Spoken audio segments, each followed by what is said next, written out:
پچھلے سال ہم نے اور آپ نے کون کون سی کوتاہیاں کی تھی؟ رمضان مبارک کے روزے صحیح سے رکھے تھے کہ نہیں؟ قیام اللیل صحیح سے کیے تھے کہ نہیں کیے تھے؟ قرآن کی تلاوت میں کہیں کوتاہی تو نہیں ہوئی تھی؟ اپنے گناہوں کو مٹانے کے لیے توبہ استغفار میں کوتاہی تو نہیں ہوئی تھی؟ ذکر و اذکار میں کہیں کوتاہی تو نہیں ہوئی تھی؟ ہمیں اور آپ کو اپنا محاسبہ کرنے کا ہے، پچھلے سال کے رمضان کو ہم نے کس طریقے سے ضائع اور برباد کیا، اور پھر رمضان کے بعد ہم اب تک کون سے اعمال کرتے رہے، نیکیاں کماتے رہے یا پھر گناہ کرتے رہے۔ ہمیں برادران اسلام و خواتین قابل احترام، شعبان المعظم کا مہینہ ہم سے رخصت ہوا ہی چاہتا ہے۔ چند دنوں کے بعد ہمارے اوپر رمضان المبارک کا مہینہ سایہ فگن ہونے والا ہے۔ چونکہ رمضان المبارک سے پہلے کا یہ آخری جمعہ ہے، اسی لیے آج کے اس جمعہ کا عنوان کا جو میں نے انتخاب کیا ہے وہ ہے رمضان کا استقبال کیسے کریں۔ قبل اس کے کہ میں اپنے عنوان کی وضاحت کروں، میں آپ تمام سے ایک سوال کرنا چاہتا ہوں کہ آپ اپنے ذہن و دماغ میں یہ تصور لائیں کہ اگر آپ کے گھر میں کسی اعلیٰ اور خاص قسم کے مہمان کی آمد کی خبر پہنچے اور وہ ایسا مہمان ہو جس کے آنے سے آپ کو بہت زیادہ فائدہ پہنچنے والے ہیں، تو آپ کیا کریں گے؟ یقیناً آپ کا جواب یہ ہوگا کہ جو مہمان ہمارے گھر میں آنے والا ہے وہ مہمان اعلیٰ قسم کا ہے، وہ مہمان خاص ہے، اس مہمان کے آنے کی وجہ سے ہمیں بہت زیادہ فائدہ پہنچنے والا ہے، تو پہلے تو ہم خوشی سے باغ ہو جائیں گے، خوشی سے پھولے نہیں سمائیں گے، گھر میں بھی بچوں کے چہروں میں خوشی اور مسرت کے نغمے کھلیں گے، اور ہر ممکن زیادہ سے زیادہ اس کے لیے تیاری کرنے کی کوشش کریں گے، اپنے گھروں کی صاف صفائی کریں گے، گھر اور آنگن کو سجائیں گے، مہمان کی ضیافت کے واسطے، ان کی مہمان نوازی کے واسطے جتنی بھی چیزوں کی ضرورت ہے ان تمام چیزوں کو پہلے سے ہی مہیا کر لیں گے، تاکہ مہمان کے آنے کے بعد اپنا پورا وقت ان کے ساتھ بتائیں۔ اگر ہم نے پہلے سے اس کی تیاری نہ کی، پہلے سے انتظام نہ کیا، گھر میں مہمان آ کر کے بیٹھا ہوا ہے اور ہم تیاری میں نکل رہے ہیں، تو یہ مہمان کی بے ادبی ہوگی، بے حرمتی ہوگی، جس کی وجہ سے مہمان کو ناگوار گزرے گا۔ میرے بھائیوں اور بہنوں، رمضان المبارک کا مہینہ یہ اللہ رب العالمین کا مہمان بن کر کے آ رہا ہے۔ 11 مہینے کے بعد ہمارے اور آپ کے پاس آ رہا ہے۔ جب رمضان المبارک کا مہینہ آتا تھا تو نبی کریم صلی اللہ علیہ وسلم صحابہ کرام کو اس کی خوشخبری سناتے تھے اور اس کا اہتمام کرنے کے لیے کہتے تھے۔ اللہ رب العالمین بھی رمضان مبارک کی بہت ساری فضائل بیان کی ہے اور اس کا بہت زیادہ اہتمام کیا ہے۔ چنانچہ دیکھیے مسند احمد حدیث نمبر 7148 میں نبی رحمت صلی اللہ علیہ وسلم کے بارے میں بیان کیا جاتا ہے کہ جیسے ہی رمضان مبارک کا مہینہ آتا تھا، آپ صلی اللہ علیہ وسلم صحابہ کرام سے کہتے تھے قد جاءکم رمضان، اے میرے صحابیوں رمضان مبارک کا بابرکت مہینہ آ گیا ہے۔ شہر مبارک، یہ نہایت ہی برکت والا مہینہ ہے۔ افترض اللہ علیکم صیامہ، اللہ رب العالمین نے اس مہینے کا روزہ تمہارے اوپر فرض کیا ہے۔ ساتھ ہی ساتھ اللہ رب العالمین نے اس مہینے کے لیے اتنا اہتمام کیا ہے کہ تفتح فیہ ابواب الجنہ، اس مہینے جنت کے دروازے کھول دیے جاتے ہیں، وتغلق فیہ ابواب الجحیم، اور جہنم کے دروازوں کو اللہ رب العالمین اس مہینے کی عظمت اور اس مہینے کی ادب اور حرمت کے واسطے، اس مہینے کے اہتمام کرنے کے واسطے جہنم کے دروازوں کو بند کر دیتا ہے۔ وتغل فیہ الشیاطین، اور سرکش شیاطین کو اللہ رب العالمین بیڑیوں میں باندھ دیتا ہے، بیڑیوں میں اسے جکڑ دیا جاتا ہے۔ اور اس کے بعد اس مہینے کی فضیلت بیان فرمائی کہ اس مہینے کا کتنی اس مہینے کی اہمیت ہے، اس کی فضیلت کتنی ہے۔ نبی رحمت صلی اللہ علیہ علیہ وسلم ارشاد فرماتے ہیں فیہ لیلۃ خیر من الف شہر، اس مہینے میں ایک ایسی رات ہے جو 1000 مہینوں سے زیادہ بہتر ہے، یعنی 1000 مہینے کی عبادات سے زیادہ بہتر ہے۔ من حرم خیرہا، جو اس رات کے بھلائی سے، اس کے خیر سے محروم کیا گیا، فقد حرما، تو سمجھ لو کہ وہی اصل میں محروم شخص ہے، وہی حقیقی معنوں میں ناکام اور بدبخت اور نامراد شخص ہے، کیونکہ اس مہینے کو پایا، اس مہینے کے خیر و برکت کو نہیں سمیٹا، اس مہینے کی رحمتوں سے وہ لطف اندوز نہیں ہوا، تو ایسا شخص یقیناً کیا ہے، محروم ہے۔ میرے بھائیوں اور بہنوں، رمضان المبارک کی تیاری کیسے کریں گے یا اس کا استقبال کیسے کریں گے، اس طرف آتے ہیں۔ نمبر 1، ہمیں اور آپ کو اپنا محاسبہ کرنے کا ہے۔ پچھلے سال بھی رمضان المبارک کا مہینہ آیا تھا، پچھلے سال ہم نے اور آپ نے کون کون سی کوتاہیاں کی تھی؟ رمضان مبارک کے روزے صحیح سے رکھے تھے کہ نہیں؟ قیام اللیل صحیح سے کیے تھے کہ نہیں کیے تھے؟ قرآن کی تلاوت میں کہیں کوتاہی تو نہیں ہوئی تھی؟ اپنے گناہوں کو مٹانے کے لیے توبہ استغفار میں کوتاہی تو نہیں ہوئی تھی؟ ذکر و اذکار میں کہیں کوتاہی تو نہیں ہوئی تھی؟ ہمیں اور آپ کو اپنا محاسبہ کرنے کا ہے، پچھلے سال کے رمضان کو ہم نے کس طریقے سے ضائع اور برباد کیا، اور پھر رمضان کے بعد ہم اب تک کون سے اعمال کرتے رہے، نیکیاں کماتے رہے یا پھر گناہ کرتے رہے۔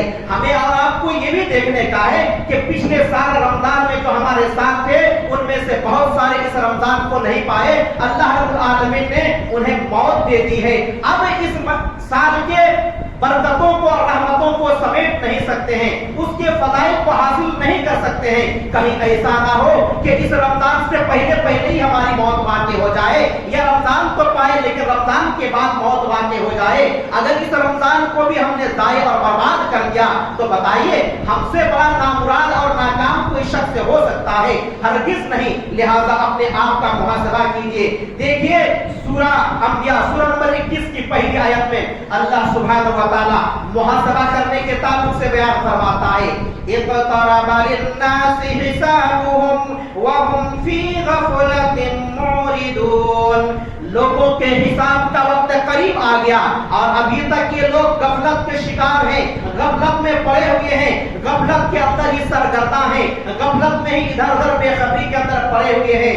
میرے بھائیوں اور بہنوں، یقیناً پچھلے رمضان سے یہ رمضان آتے آتے ہمارے اور آپ کی زندگی کا 1 سال ختم ہو گیا ہے، ہم اور آپ قیامت کے قریب جاتے رہ رہے ہیں، اور موت تو کب کس کو آنے والی ہے یہ کسی کو بھی نہیں پتا۔ تو ہم اور آپ حساب کے بالکل قریب آ چکے ہیں، اب کم سے کم غفلت سے اور بے خبری سے ہمیں اور آپ کو بیدار ہونے کا ہے، ہوشیار ہونے کا ہے۔ دیکھیے اللہ سبحانہ و تعالی سورۃ الحشر سورہ نمبر 59 کی آیت نمبر 18 سے 20 تک کے 3 آیتوں کے اندر ہمیں اور آپ کو اپنا محاسبہ کرنے کے لیے کہا رہا ہے۔ اللہ ارشاد فرماتا ہے یا ایھا الذین آمنوا اتقوا اللہ ولتنظر نفس ما قدمت لغد، اے وہ لوگوں جنہوں نے ایمان لایا، اللہ رب العالمین سے ڈرو، اور چاہیے کہ ہر نفس دیکھے کہ انہوں نے کل کے لیے کیا کچھ بھیجا ہے، کل قیامت کے دن کے واسطے ہم نے کیا کچھ تیاری کیا ہے، یہ ہمیں اور آپ کو دیکھنے کا ہے، یہ اللہ رب العالمین سے میں ڈرنے کا ہے، اپنا محاسبہ کرنے کا ہے، کتنے ہم نے نیک اعمال کیے اور کتنے برے اعمال کیے، کل قیامت کے واسطے کتنی ہم نے تیاری کی۔ آگے اللہ رب العالمین اور ایک مرتبہ اللہ سے ڈرنے کے لیے کہا رہا ہے، اور کہا رہا ہے لوگوں اللہ رب العالمین سے ڈرو، بے شک کہ تم جو کچھ کر رہے ہو اللہ رب العالمین اس سے باخبر ہے۔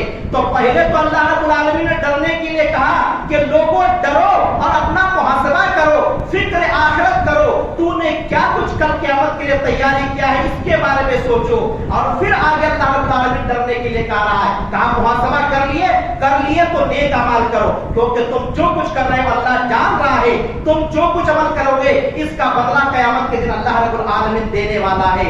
پھر اللہ رب العالمین نے اگلی آیت میں بیان فرمایا وَلَا تَكُونُوا كَالَّذِينَ نَسُوا اللَّهَ فَأَنسَاهُمْ أَنفُسَهُمْ أُولَئِكَ هُمُ الْفَاسِقُونَ، اے ایمان والو تم لوگ ان لوگوں میں سے مت ہو جاؤ جنہوں نے اللہ رب العالمین کو بھلا دیا، تو خود اللہ نے ہی ان لوگوں کو اپنے نفس کے بارے میں بھلا دیا، اور یہ لوگ نافرمانوں میں سے ہیں۔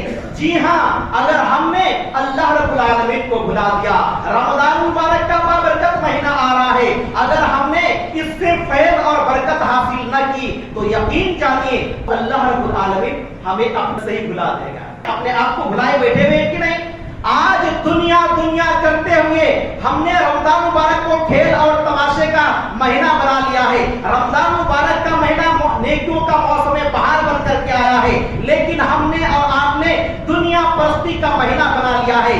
زیادہ سے زیادہ کاروبار کرو، مختلف قسم کے پکوان پکاؤ، یعنی یہ کھانے پینے کا مہینہ اور تجارت اور بزنس کا مہینہ بنا لیا ہے، تو ہم نے اللہ کو بھلا دیا۔ دیکھیے اب ہم وقت پر کھاتے نہیں ہیں، ہم وقت پر سو نہیں رہے ہیں، ہم وقت پر آرام نہیں کر پا رہے ہیں، ہم نے اپنے آپ کو بھی بھلا دیا۔ یہ اللہ رب العالمین کی طرف سے عذاب ہے میرے بھائیوں اور بہنوں۔ اللہ رب العالمین نے پھر اگلی آیت کے اندر ارشاد فرمایا، لا يستوي اصحاب النار واصحاب الجنہ اصحاب الجنہ هم الفائزون۔ ایمان والو، مسلمانوں سنو، جہنمی اور جنتی دونوں برابر نہیں ہو سکتے ہیں، جنتی ہی کامیاب ہیں، جنتی لوگ کامیاب ہوں گے۔ تم رمضان مبارک کے مہینے میں عبادت و ریاضت چھوڑ کر کے، توبہ و استغفار چھوڑ کر کے، قرآن کی تلاوت چھوڑ کر کے، ذکر و اذکار چھوڑ کر کے، تسبیح و تحلیل چھوڑ کر کے، دعا و مناجات چھوڑ کر کے، لوگوں کی خیر خواہی چھوڑ کر کے، لوگوں کے ساتھ غم گساری اور بھائی چارگی چھوڑ کر کے بزنس اور تجارت میں لگے ہوئے ہو، تم کہتے ہو کہ بہت زیادہ کمائی ہو رہی ہے، بہت زیادہ فائدہ ہو رہا ہے، اس مہینے تو ہم کامیاب ہو گئے۔ یہ کامیابی نہیں ہے، یہ کامیابی نہیں ہے۔ کامیاب تو وہ شخص ہے جس نے رمضان مبارک کے مہینے کو پایا اور تمام قسم کے برکتوں کو سمیٹ لیا، وہ جنتی ہوا۔ جنتی لوگ کامیاب ہیں۔ میرے بھائیوں اور بہنوں، اپنا محاسبہ کیجئے اور محاسبہ کرنے کے بعد ہمیں اور آپ کو کیا کرنے کا ہے؟ اگلا اسٹیپ رجوع اللہ، اللہ کی طرف رجوع ہونے کا ہے۔ اپنے گناہوں کو یاد کر کے اللہ رب العالمین کے سامنے سر سجود ہونے کا ہے۔ اپنے ہاتھوں کو اللہ رب العالمین کے سامنے اٹھا کر کے توبہ و استغفار کرنے کا ہے۔ رب العالمین سورۃ التحریم سورہ نمبر 66 کے آیت نمبر 8 کے اندر ارشاد فرماتا ہے، یا ایھا الذین آمنوا توبوا الی اللہ توبۃ نصوحا۔ اے ایمان والو، اللہ رب العالمین سے خالص توبہ کرو، خالص توبہ کرو۔ توبہ کریں گے اس کے بعد ہی ہم رمضان مبارک کے بابرکت مہینے کے فضائل کو سمیٹ سکتے ہیں، ان کے برکات سے فیوض حاصل کر سکتے ہیں، ان کے رحمتوں سے سیراب ہو سکتے ہیں۔ اگر ہم نے اور آپ نے توبہ استغفار کر لیا تو اگلا کام کیا ہے؟ اگلا کام یہ ہے کہ رمضان المبارک کے مہینے کے تمام قسم کے احکام و مسائل کا علم حاصل کر لیں۔ ابھی سے علم حاصل کر لیں، کیونکہ علم اگر آپ کو ہو گیا تو صحیح طریقے سے آپ اس سے فائدہ اٹھا سکتے ہیں، نہیں تو قیام اللیل صحیح سے نہیں کر پائیں گے، روزہ صحیح سے نہیں رکھ پائیں گے، بہت سارے احکام و مسائل ہے، بہت سارے کام ہم کر لیتے ہیں، بعد میں علماء کے پیچھے پیچھے بھاگتے ہیں، علماء کو پوچھتے رہتے ہیں فلاں کام کیا تو اس کا مسئلہ کیا ہے، یہ کام کیا تو اس کا مسئلہ کیا ہے۔ میرے بھائیوں، علم حاصل کرنا تمام مسلمان پر فرض ہے۔ جو کام کرنا ہماری اور آپ کے لیے ضروری ہے وہ فرض ہے۔ ابھی علم حاصل کر لیجئے، رمضان کا انتظار مت کیجئے، کیونکہ اللہ سبحانہ و تعالیٰ نے سورہ محمد سورہ نمبر 47 کے آیت نمبر 19 کے اندر ارشاد فرمایا، فَاعْلَمْ أَنَّهُ لَا إِلَٰهَ إِلَّا اللَّهُ۔ جان لو کہ اللہ کے علاوہ کوئی معبود برحق نہیں ہے۔ اس آیت کریمہ کو امام بخاری رحمۃ اللہ علیہ صحیح بخاری کے اندر لاتے ہیں اور مسئلہ مستنبط کرتے ہیں، العلم قبل القول والعمل۔ علم کا حاصل کرنا بولنے اور عمل کرنے سے پہلے لازمی اور ضروری ہے، کیونکہ علم ہوگا تبھی آپ اس سے فائدہ اٹھا سکتے ہیں، ورنہ فائدہ نہیں اٹھا سکتے ہیں۔ تو اس آیت کریمہ کی روشنی میں تقریباً سلف صالحین کا یہی موقف ہے کہ ہر چیز کا پہلے علم حاصل کرنا نہایت ضروری ہے۔ تو میں پھر آپ تمام حضرات سے ادباً گزارش کرتا ہوں کہ رمضان مبارک کا مہینہ آنے سے پہلے رمضان کے تمام قسم کے احکام و مسائل کا علم حاصل کر لیں۔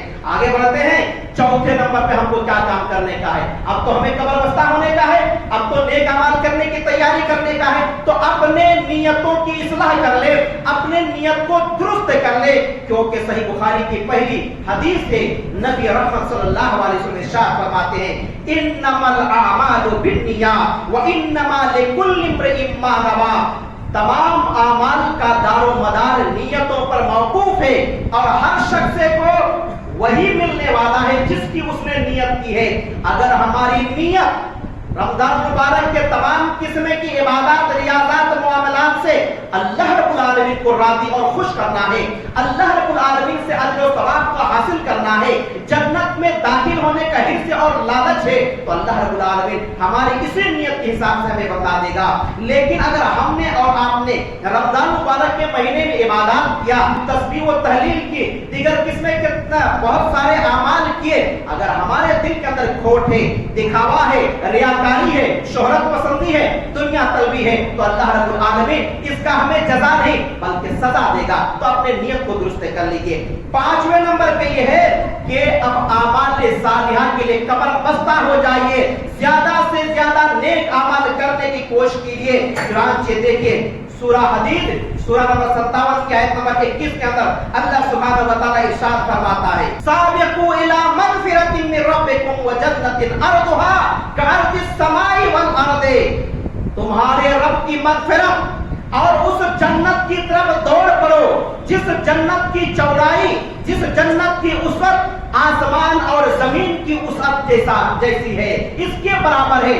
اتنی وسیع والی زمین کہاں، آسمان کہاں، جنت اتنا ہی وسیع و عریض ملنے والا ہے، اس کی فکر کیجئے، اس کے واسطے زیادہ سے زیادہ نیک اعمال کرنے کی کوشش کیجئے۔ میرے بھائیوں اور بہنوں، سنن ابن ماجہ کی حدیث ہے، حدیث نمبر 1642 ہے، نبی رحمت صلی اللہ علیہ وسلم ارشاد فرماتے ہیں رمضان مبارک کے پہلی رات کے آتے ہی اللہ سبحانہ و تعالیٰ اس کا اہتمام کرتے ہوئے شیاطین اور سرکش جن کو جکڑ بندی کے اندر ڈال دیتا ہے اور جہنم کے دروازے بند کر دیے جاتے ہیں، ان میں سے کوئی بھی دروازہ کھلا نہیں رہتا ہے، جنت کے دروازوں کو کھول دیا جاتا ہے، اس میں سے کوئی بھی دروازہ بند نہیں رہتا ہے، اور ایک پکارنے والا ہر رات کو پکارتا ہے یا باغی الخیر اقبل، اے بھلائی کو چاہنے والو آگے بڑھو، زیادہ سے زیادہ نیک اعمال کرو، ویا باغی الشر اقصر، اور اے برائی کے چاہنے والے رک جاؤ۔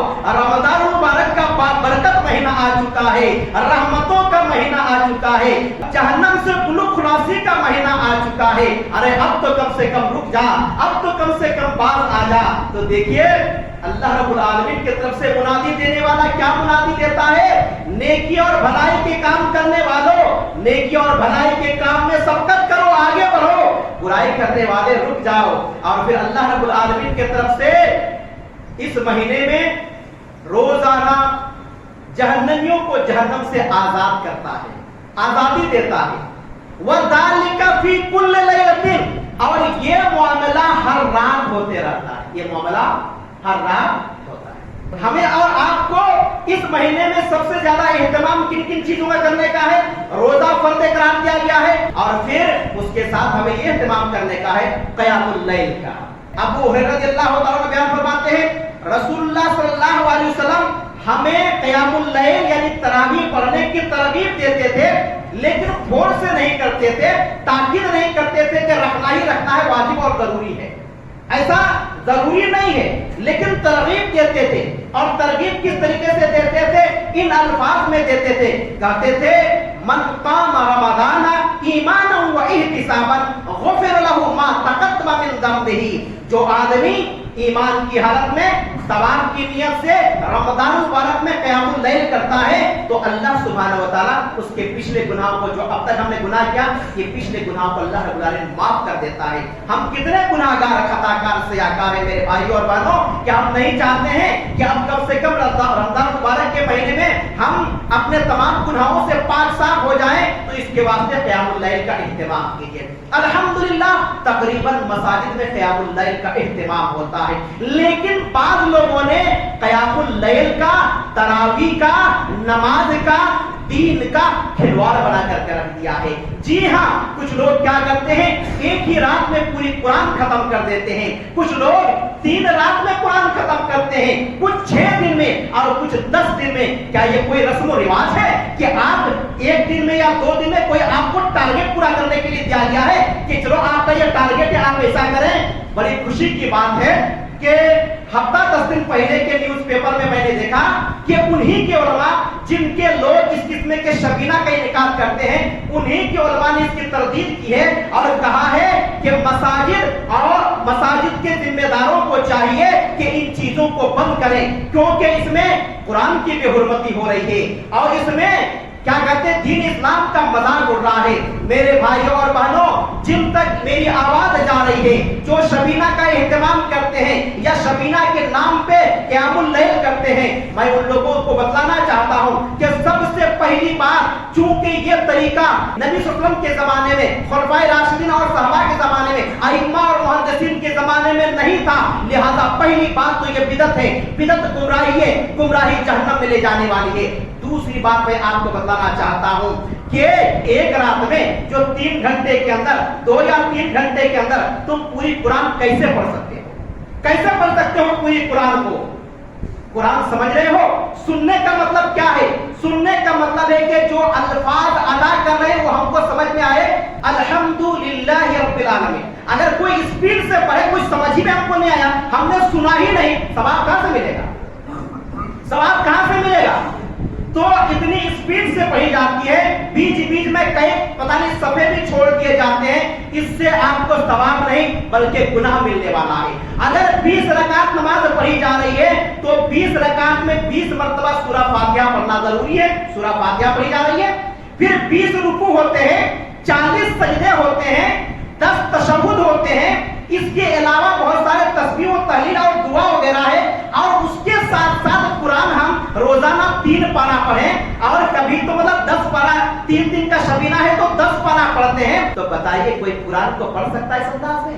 اس انداز میں قرآن کو پڑھنا قرآن کا مذاق اڑانا ہے، قیام اللیل کا مذاق اڑانا ہے۔ تم نے دین کو مذاق بنا لیا ہے، اس کو کھلواڑ بنا لیا ہے۔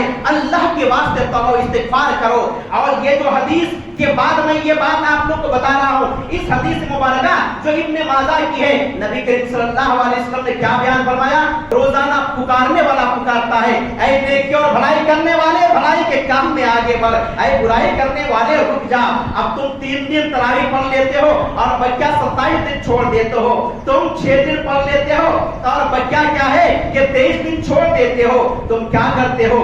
10 دن پڑھ کر کے 20 دن کو نظر انداز کر دیتے ہو۔ ارے نیکی کا موسم بہار آ گیا ہے اور تم بزنس میں بہار لا رہے ہو۔ اللہ رب العالمین کے واسطے ماہ مبارک کے جو احکام ہیں، اس ماہ مبارک کے جو آداب ہیں، اس طریقے سے اس ماہ مبارک کو گزارنے کی کوشش کرو۔ چلیے آگے بڑھتے ہیں اور ہم کو اس کے لیے کیا کرنا چاہیے۔ تو میرے بھائیوں اور بہنوں، ہمیں اور آپ کو اس وقت کو غنیمت سمجھتے ہوئے اس کو ضائع اور برباد کرنے سے بچنا چاہیے۔ ہم آپ لوگوں سے بڑے ہی ادب اور احترام سے یہ گزارش کرتے ہیں، جیسے کہ اپنے بیان کے شروع میں ہی میں نے ایک مہمان کی مثال دے کر کے آپ لوگوں کو سمجھانے کی کوشش کی کہ اگر کوئی خاص اور اعلیٰ قسم کا مہمان آ رہا ہے، اس کے آنے کے لیے آپ پہلے سے تیاری کر کے رکھتے ہیں تاکہ پورا وقت مہمان کے ساتھ بتائیں، اور آپ اپنے کاروبار سے، اپنے نوکری سے چھٹیاں بھی لے لیا کرتے ہیں۔ تو میرے بھائیوں اور بہنوں، بڑے ہی ادب اور احترام سے کہتا ہوں،